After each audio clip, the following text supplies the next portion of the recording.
It's Talk Point again on Lagos Television, and we're very, very happy that you can join us this moment. My name is Omololu Rosonwo. Today on Talk Point, we'll be looking at governance in Lagos State. It is no gainsaying that Lagos State, over the years and at present, has been making efforts to ensure that its citizens, its residents, have a feel of governance. That's what we'll be looking at today. And of course, you know that on May 29, 2019, the Sanwo-Olu administration came on board. And when the administration came on board, it had the agenda which is called the themes agenda, and also in 2023 it also came up with additional, which it called the theme plus agenda, and that has to do with social inclusion. It has to do with equality, gender equality, and also other issues which we'll be discussing today. I have someone in the studio that will be doing justice to that with me, and of course she's also a barrister. She's also the secretary to the state government of Lagos State, in the person of Barrister Abimbola Salu Undeyin. Nice to have you, ma, on Talk Point.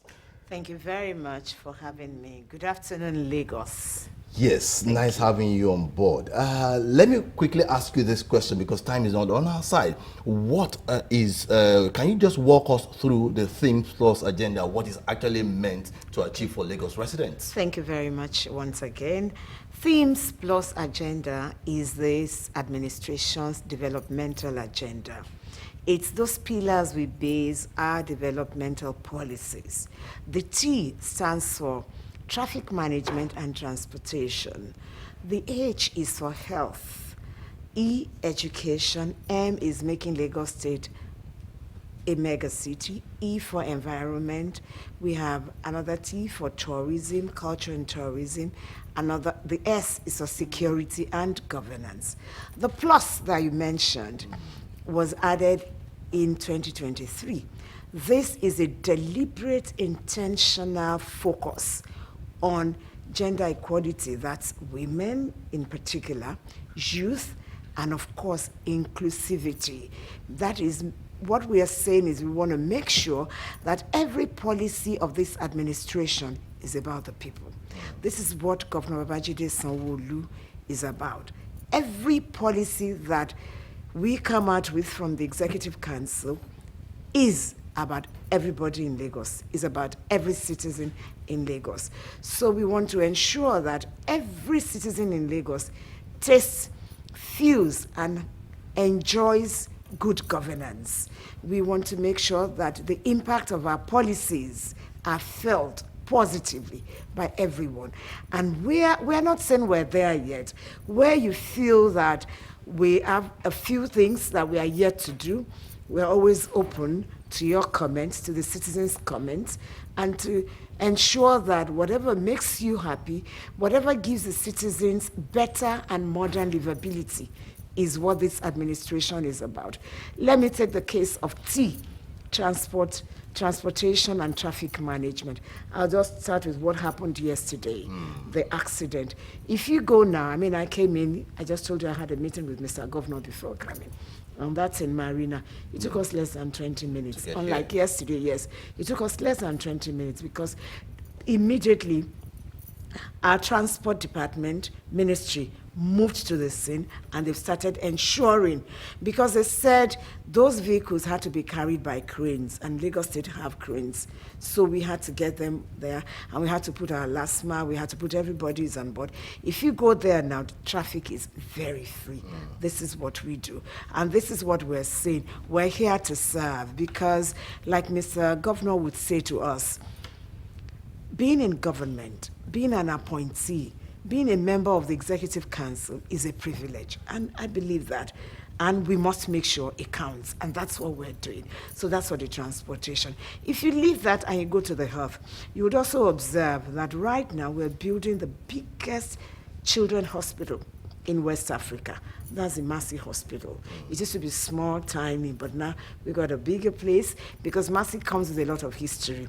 A lot of leaders in this country were born in Massey, so we cannot allow it to just go down like that. We're not just building that infrastructure, that medical infrastructure. We're also investing in medical manpower. If you look at it, it's in Lagos State that what we pay our medical personnel is higher than what any part of the country pays, of course, because we are aware that we have our own kind of challenges. Housing in Lagos might be higher, transportation. So the government puts all this into consideration, and to make our medical personnel know that they're truly, truly appreciated, because these are people that save our lives. That's why Mr. Governor has ensured that they're well paid. Look at even pension for our seniors. Lagos State is the only state not owing pensions, because you realize that having served your country, having served your state, the least that state can do for you is to make sure that what belongs to you gets to you on time. And that's why he made sure that he cleared all the backlog of pensioners, and they are happy with us. Then let me also go to agriculture. You would recall that recently we had the Agric 500 billion bond. Remember, the 500 billion Agric fund, it's a fund where we launched that. You might wonder, Lagos has no land, but like I keep saying, what we lack in terms of physical land, we have in terms of brain to be able to put grains on the table of the citizens. Lagos is 0.04 or about 0.03 in terms of land of Nigeria, but it hosts over 10% of the population of this country. Right now, we're closer to 30 million than nearer 20. Everybody in Nigeria is kind of a Lagosian or related to a Lagosian. If you haven't been to Lagos, you have somebody that is coming to Lagos, or your relation is living, your relative is living in Lagos. And if people come up from abroad, you would also recall that I came from a data background, having been acting chairman, Federal Commissioner, National Population Commission. Yes. So I can say this to you for free, that our migration in Nigeria, Lagos has the highest number of both external and internal migrants, local and international. One, Lagos has all the borders you can think of. We have the sea border, the Apapa, and the Tinkan. We have the land borders, which are very porous, and we also have the air border, the international airport. So naturally, people are drawn to us. And in terms of investment, you know that Lagos is the number one economic giant of Nigeria. We are actually the third largest in West Africa and the fifth largest in Africa. Lagos is Africa's pride, and it's a gateway to Africa. So we have a lot of foreign investments coming in. Recently, early in the year, the diplomatic community in Lagos State, it's the only state that has not less than 24 consulates here. Yes. Apart from Abuja, that has a lot of, and more consulates are already expressing their interest to also come into Lagos. Yes. And because we have that, just this year, it has never happened in the history of any state or country. The diplomats on their own decided to host Mr. Governor to a dinner, where he was appreciated for the collaborative efforts, collaborations we have with various countries in trying to have mutual relationship that will benefit us and be of benefit to those countries. Do you want to talk about education? Recently, the school search result came out, and Lagos had the highest number. Lagos, Kano, and I think another state topped the list. The beauty about it is these two other states had problem with invigilation. They said they had a problem, yes. But Lagos didn't have that. So to me, clearly, Lagos topped the list. Yes. And if you look at LASU, in the recent, it was also stated that, not just stated, researchers also discovered that LASU had the highest number of applicants of any state university in Nigeria.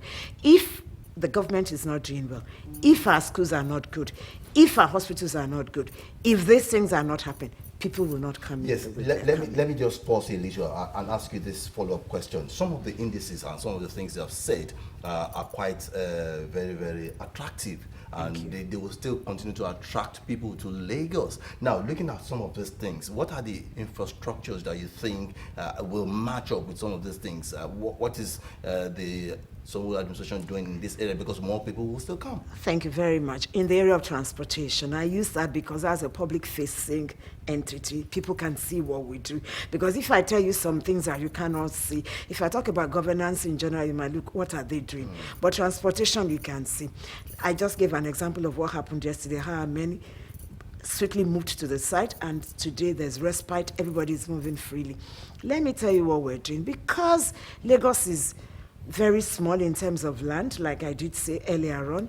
And we know we are surrounded by water. Lagos, with a small land, the small land has 1/3 of it as water. It's that good. I wouldn't say bad. That's God's blessing. And we are now using this challenge of water as a great opportunity.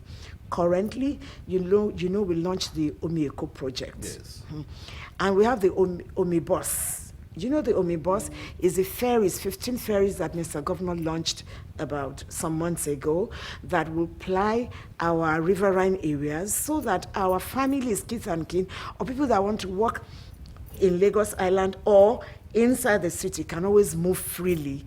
And these Omibus, since they started, there has been no issue of accident. So they are safe. The beauty of the Omibus is this, let me tell you, is that the omnibus, whatever you want to call it, but it's our own local water ferries, our ferries. The beauty of it is that it is actually manufactured and assembled here in Nigeria. That's great to in hear Lagos that. State here. We've been to the factory. Our people are the ones assembling it. And everyone in that factory, all of them are Lagosians. Oh, Not only that, all those that are piloting these ferries are also our local boys from those riverine areas. So it's a great way of giving employment to these youths. That's a very, very good thing that you just mentioned here. But I'd like to also ask you this. What efforts are you putting in place to get more Lagosians involved in federal agencies? You know, because these are very key. In the military, in the civil service at the federal level, what are some of the things that you have put in place? That question you just asked now is one that touches my heart because it touches Mr. Governor's heart. I told you I just left him now. It's part of the things we discussed. In the military, we discovered, data has shown us, and I'm talking of empirical evidence this time, I'm from a data background, so I like to back my statements with data, has shown us that Lagos State is at the lowest ebb. That's the only place I think, if they will rate performances, will be the 37th, not even the 36th, if they will count Abuja as a state. Lagos is 37th in terms of military enrollment, engagement and employment. It is very sad. And the reasons are multifaceted. It's not just because some people want to block us. I don't want to say that. I don't think anybody wants to block us. They might be blocking us, whether consciously or unconsciously, and I'll explain that further. It is also because our attitude as Lagosians to military job is very, very negative.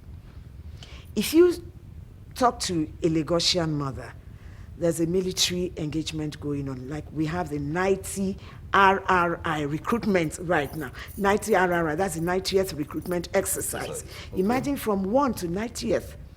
And we don't have up to 1,000 so in the military. So the percentage of Lagosians, not even Lagos residents now, the percentage of Lagosians now in the military is very, very low. 0.01. So in that, like, what are you doing in That's that, what in I'm this area? saying. When I became SST, we started with the 87th, and I discovered that we just had about 30 indigents that could go in. You see, in the military engagement, in any military engagement, there is a policy. Every state must bring their own indigents. The fact that I live in Kano, if I'm not an indigent of Kano State, even though probably I was given birth to in Kano, and my children live there, my husband, all of us live in Kano. Kano has become our home. If we're not indigents of Kano, we don't have a right to apply under Kano State. If we did, they would reject the application. What the federal government policy, particularly under Asiwaju Bola Ahmed Tinubu, the president of Nigeria, what he has said, he has given hope to states like Lagos, that it is now equality of states when it comes to engaging people into the military. And they will now tell us, bring this particular number of people. It is only this year that they wrote specifying the exact numbers. Before now, they just tell us 140 to 150. Regrettably, even the 140 to 150, Lagos State, from records that I saw, we just have about 30, 40. Why is this low? Is it not? That's what I'm explaining. I don't know. Lagosians don't like to join the military, even though we have a lot of able-bodied young men and women that should join. Parents are scared. I keep giving the example of my own village in Igondo when I went to see my KBC, and I was preaching to them on why the youth should come to the military. They said, look, as a son of the soil, a daughter of the soil, you're talking about military. Why are you not looking at CBN, NNPC? You see the problem. You just want our children to go to Sambisa and die. And I said, that's not true. People die anywhere.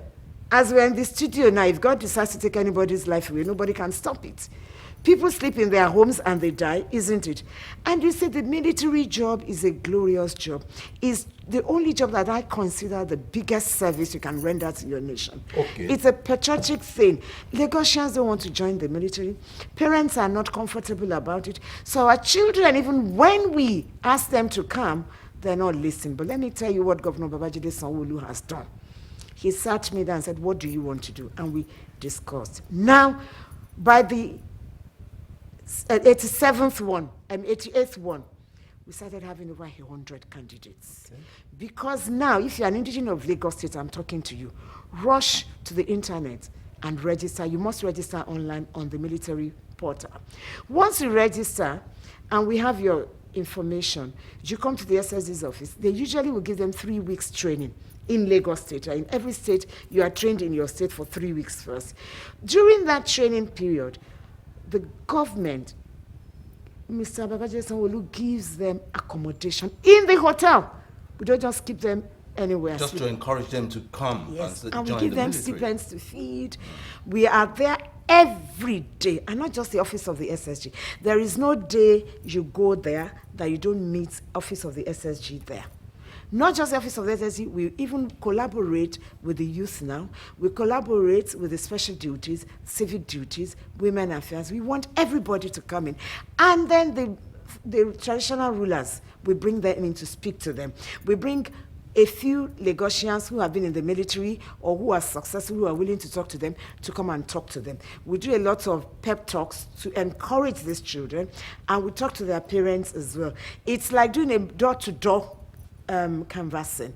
Right now, nearly all the stations in Lagos State, radio stations, are busy airing our jingles on these children joining the military. Okay, I want to give you opportunity now in less than 2 minutes now, because as we round up in less than 2 minutes, what is your message for Lagos residents and even Lagosians in particular who would want to join the military? My message to you as a Lagosian, as an indigenous of Lagos State that want to join the military, this is your time. Don't miss this opportunity.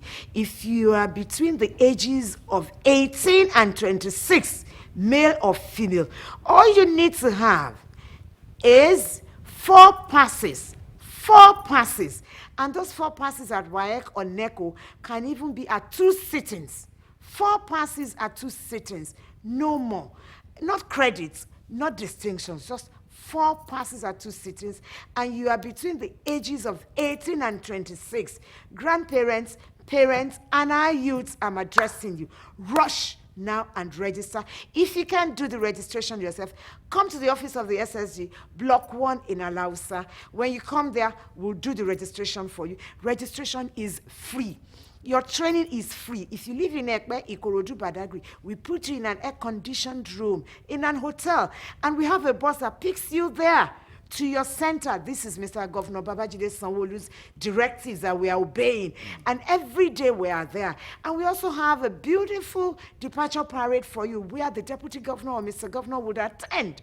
And they speak to you. We bring the traditional rulers, they come and talk to you. All chairmen of all the SCDAs and local governments in Lagos State have been mandated by the governor to give at least 10 indigenous names to join so that we can have enough. Yes. Once you are between 18 to 26, this is your opportunity. The military job is a glorious one. And let me tell you the benefits. If you join now and you decide later to be a lawyer, an engineer, an architect, it is the federal government, the military that trains you, whether in Nigeria or abroad. Thank you so and much. as soon as you finish, they take you to either Zaria or Oshogbo just for 6 months training. After your 6 months training, from day 1, you begin to earn over 100,000. Accommodation free is given to you. Your medical is free. You don't pay tax. This is beautiful. Yes, Good yes. opportunity for you. Thank you Please so much. run and join. Yes, It's your thank you time. so much, Madam SSG. I want to Thank you. appreciate you having speaking with the Secretary to the Lagos State Government, Barrister Abimbola Salu Hundeyin, who has been giving us updates on happenings in Lagos State and also the need for Lagosians to actually join the military. It's a dignifying profession, and it is expected that Nigerians and even Lagosians they will have the opportunity to also join the military. Thank you so much once again for being part of Talk Points. Thank you very much, sir, for having me on this program. Yes, Thank you very much. Yes, on that note, we have come to the end of Talk Points. 767 and 112 still remains the lines to call in times of emergency. Stay out of trouble. Ensure that you contribute your own quota to the development of Lagos State and also Nigeria so that things can get better. I am Omololu Rosowo saying bye for now.